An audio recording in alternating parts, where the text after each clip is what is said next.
This is the story of a place that doesn't exist, a death that shouldn't have been possible, and a ghost in the machine that lingers to this day. Our story begins in the early morning hours of September 14, 2016, inside the North Point Financial Building in Arlington, Virginia. At 6:18 a.m., a maintenance worker made a horrifying discovery in a stairwell.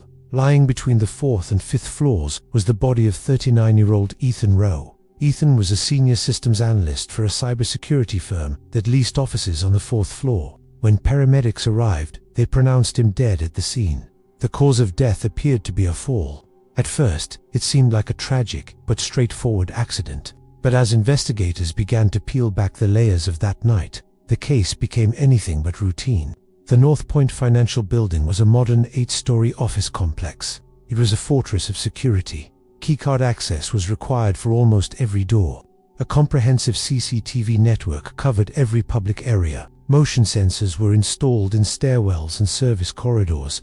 Nothing was supposed to happen in this building without being seen. According to the records, Ethan Rowe swiped his keycard to enter the building at 9:47 p.m. the previous night. Security footage from the lobby confirmed it. He came in alone. He got into the elevator, rode it up, and got off on the 4th floor. And that was the last time any camera saw him alive. The logical next step for investigators was to review the footage from the stairwell cameras. They expected to see the moment Ethan entered the stairwell and the tragic fall that ended his life. But they found nothing, absolutely nothing. There was no footage of him entering the stairwell from any floor. No footage of any movement between floors 4 and 5. No footage of a fall. The cameras were working perfectly. They had recorded other employees using the stairs earlier that evening. They recorded the maintenance staff, who found Ethan's body later that morning. The cameras captured everything they were supposed to except for Ethan. Yet, there his body was, a physical impossibility in a digital world. Frustrated, detectives turned to the building's digital records, hoping for a clue.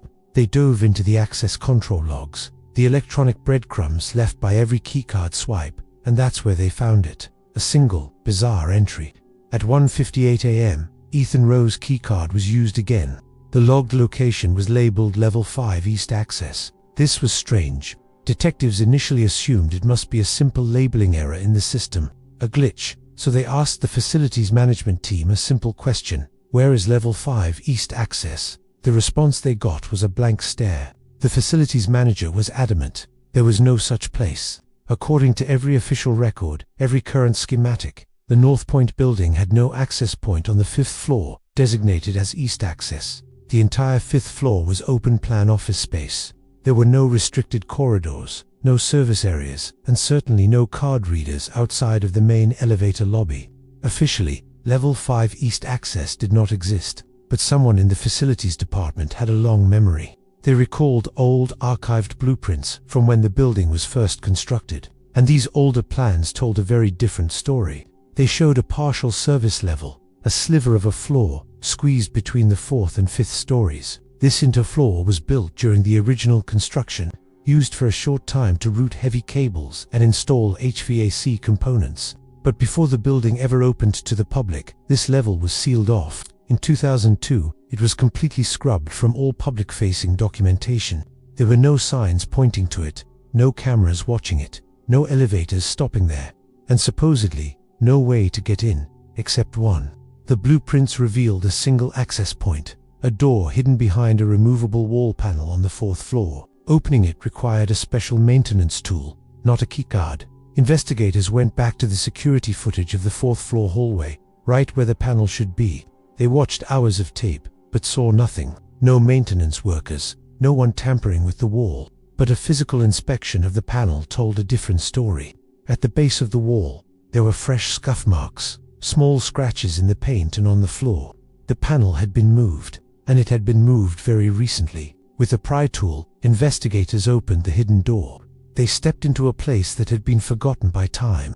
The service level was a narrow, claustrophobic space.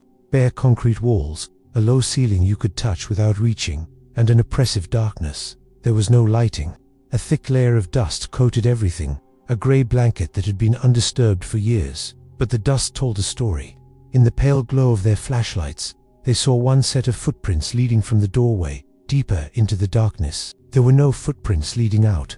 Near the center of the narrow level, the beam of a flashlight caught something else, a handprint on the wall. It wasn't smeared, like someone falling. It was placed deliberately, a perfect, dusty outline at about head height, as if someone had leaned forward in the dark and steadied themselves against the cold concrete.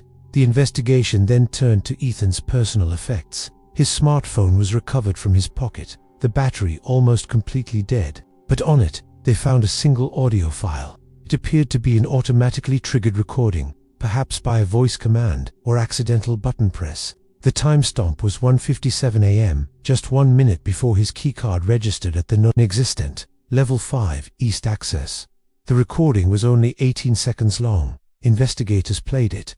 For the first few seconds, there was only silence. Then, a voice.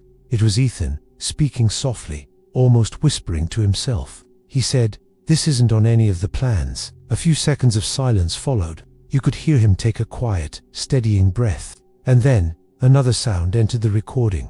It wasn't footsteps. It wasn't the sound of movement. It was a subtle, low-frequency shift. The kind of sound you feel more than you hear, like the air pressure changing inside a sealed, confined space. Then, the recording ended abruptly. The medical examiner's report confirmed that Ethan Rowe had died from blunt force trauma, consistent with a fall from a significant height.